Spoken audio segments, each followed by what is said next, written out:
The following podcast may not be suitable for all listeners. Listener discretion is advised.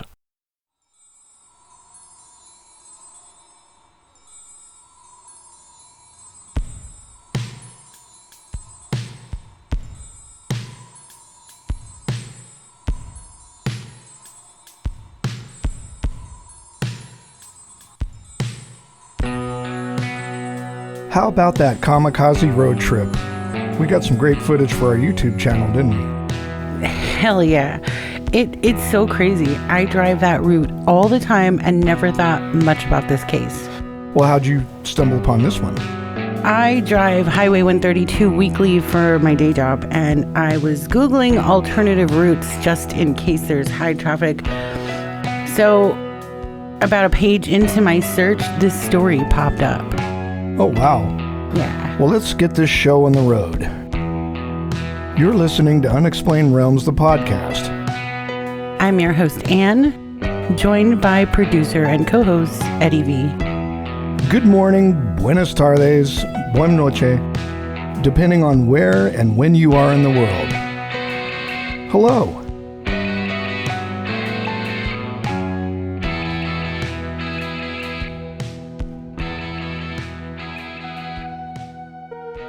Kathleen Johns is a possible victim of the Zodiac Killer, but is not officially recognized as being attached to the case.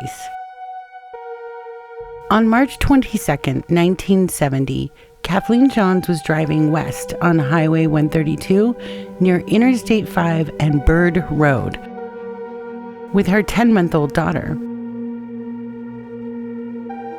She was heading to Petaluma, California.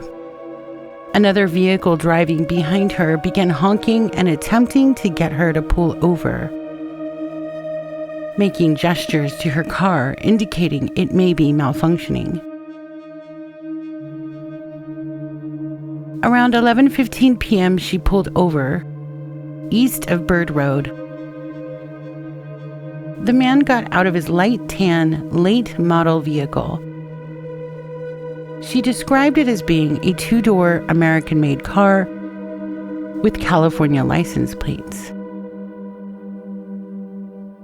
The man then approached her vehicle and told her he witnessed her wheel wobbling as she drove. He offered to help fix it, but he did not fix it. As a matter of fact, he made it worse. Once he drove away, she did too, and that's when the tire completely fell off. Once again, the man pulled off the road in an attempt to help Kathleen. At this time, he offered her and her daughter a ride to the nearby gas station. There was an Arco station nearby. Kathleen accepted. This seemingly good Samaritan had no intentions of simply giving Kathleen a ride. This would be when her 2-hour ordeal begins. The man drove her around the desolate outskirt areas of Tracy, California. To give a little background on Tracy, California, as I know even Anne was confused to its historical roots, Tracy, California was incorporated in 1911. It's an old railroad town that was constructed in the mid-19th century by Chinese laborers working for the Central Pacific Railroad rail lines. Didn't you have a family member that also worked on that railroad? Yeah, very, very important family member. We have within my family, yeah, he worked on the railroad. Anyway, the reason I bring it up in the information regarding Tracy is that it's also known as the gateway to the Bay from our central area of California, and as we know, the Zodiac Killer terrorized the Bay Area.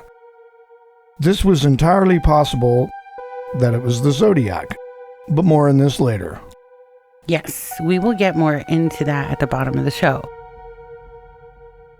As Kathleen first got into the man's car with her daughter, she realized her lights were still on in her car and keys were in the ignition. The man understood and went back to her car, turned the lights off, and put her keys in his pocket. As they drive along, Kathleen noticed that they passed the gas station and a few others. He did not stop, and she became extremely nervous. The man stated that they were not open at the time, and at one point he drove west on Highway 132 and pulled into a gas station on Chrisman Road. But it was closed. He then drove near a lighted city, which he told her was Tracy, California, though he never stopped. While in the car, she noted that he was about 30 years old, 5'9", and estimated about 160 pounds. He wore a windbreaker, a dark black or blue bell-bottom pant, along with black plastic eyeglasses that he wore attached to his head with a band of plastic. She observed the car and noted that it was messy and had children's clothes, books, papers, a black flashlight with a rubber handle, and small patterned t-shirts that could possibly fit a child between 8 and 12 years old. Often she would ask if the man had any intentions of stopping, and he would avoid the question and talk about something else. He remained friendly and hadn't made any aggressive advances, though Kathleen was extremely nervous, which turned to fright, and she knew something just wasn't right.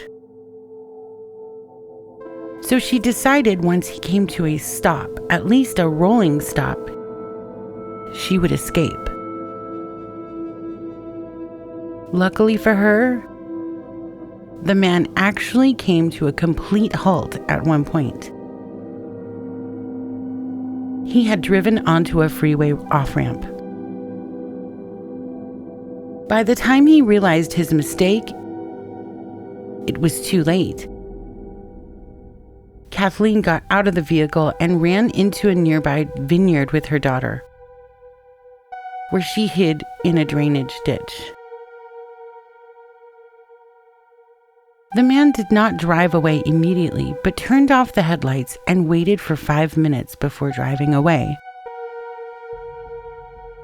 There are conflicting reports whether he tried to coerce her back into the car or not.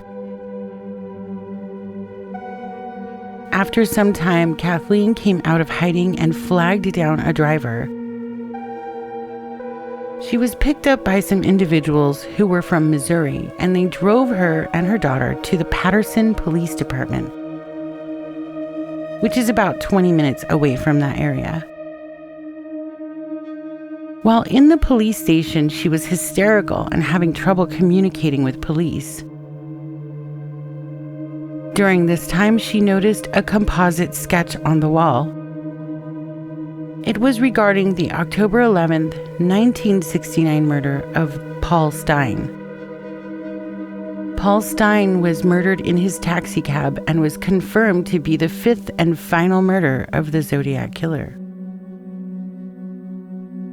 Kathleen knew the face in the sketch. It was the man she just escaped. Police escalated the matter, as she had now identified the Zodiac Killer was her abductor. Authorities set off to find her vehicle and found it burnt west of I-5 and Vernalis Road, the crossover point for South Bird Road. The vineyard she had escaped into was by Highway 132 and slightly west of where her burnt vehicle was. It seems the man had driven away, possibly towards Tracy, then coming back to burn her vehicle.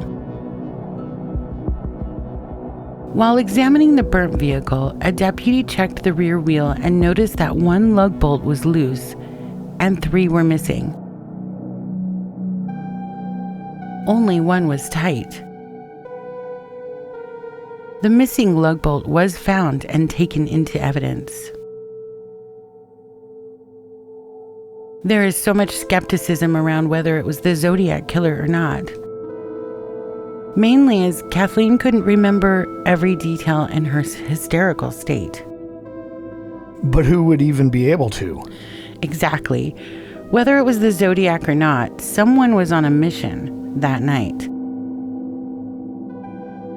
On the same evening as Kathleen's ordeal, two men by the names of Frederick Bierman and William Horton were traveling on Highway 132 near Highway 33 and Interstate 580. Basically the same area. For reference, listeners, Interstate 580 is the path that takes Central Californians into the Bay Area of California, as in the San Francisco Bay Area, where most of the Zodiac's activity was based. Excellent way to describe that area. Nevertheless, the two men were driving along when a 1959 white Buick attempted to flag them down. The man was honking and gesturing to their car, but they ignored it and did not stop. They did report it to Sergeant Hall of the Stanislaus County Sheriff's Office. Good old Sergeant Hall.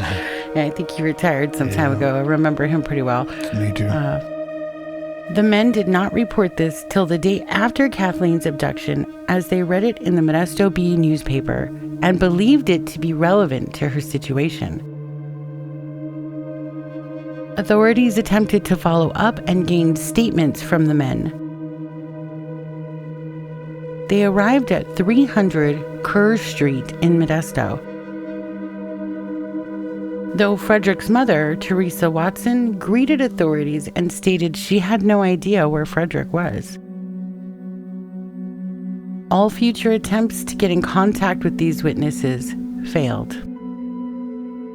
Did Kathleen have a nightmarish encounter with the Zodiac Killer? Will we ever know? Or will we need to simply leave this to the realms of the unexplained?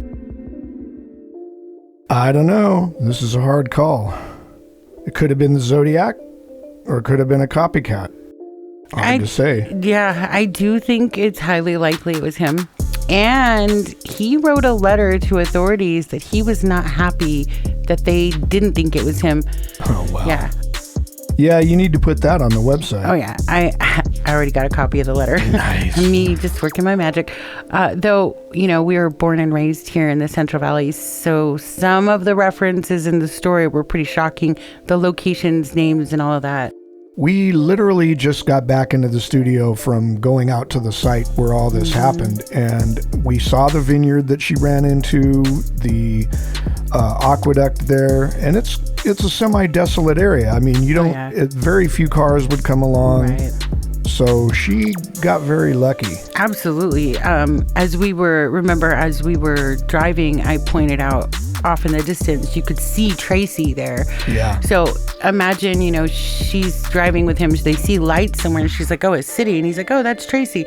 It literally was so close. I mean, she was in that weird, how do you put it? Like, close, but not close enough for anybody to help her. Yeah. So. Yeah. It was remote.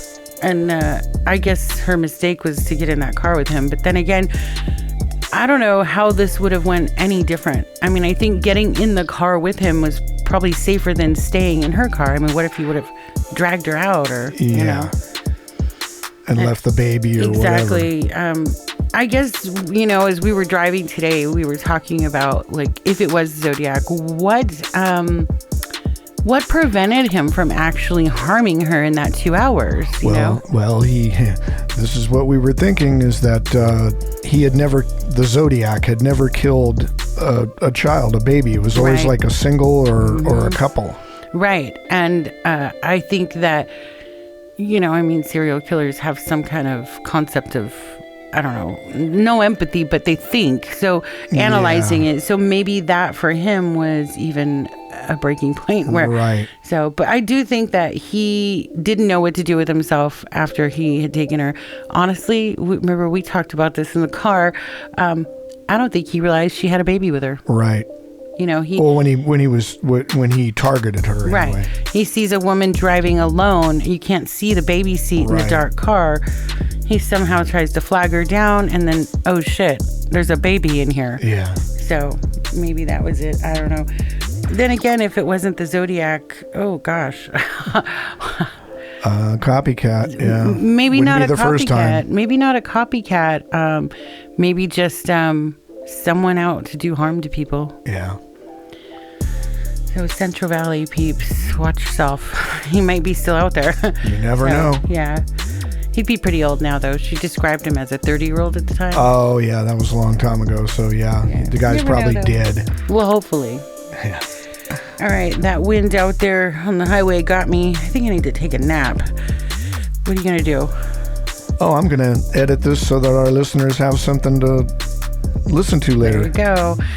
All right, well, let's get out of here.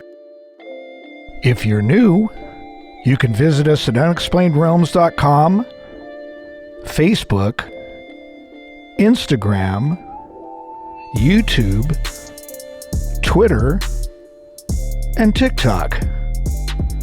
And don't forget to smash those like, subscribe, and follow buttons. And don't forget to hit the show notifications button on Spotify so you can get reminders when we drop a new episode. Don't forget to click on our sponsors' links when visiting unexplainedrealms.com. With a variety of brands and products to choose from, and the most exclusive deals just for you. This podcast is supported by Anchor.fm and V Media Studios.